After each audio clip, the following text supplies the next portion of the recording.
So what you see here is the latest response that I got from Walmart regarding my return or replacement for a drawer that came in broken due to bad transport or whatever.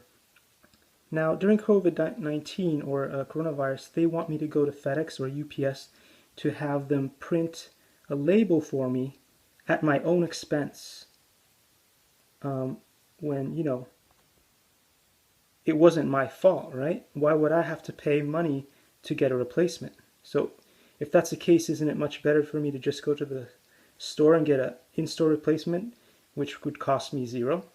Of course.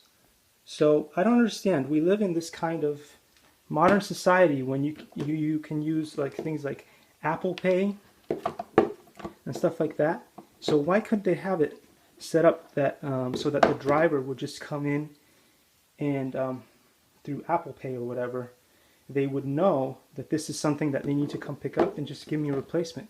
I could put this inside the original box that it came in, just tape it up.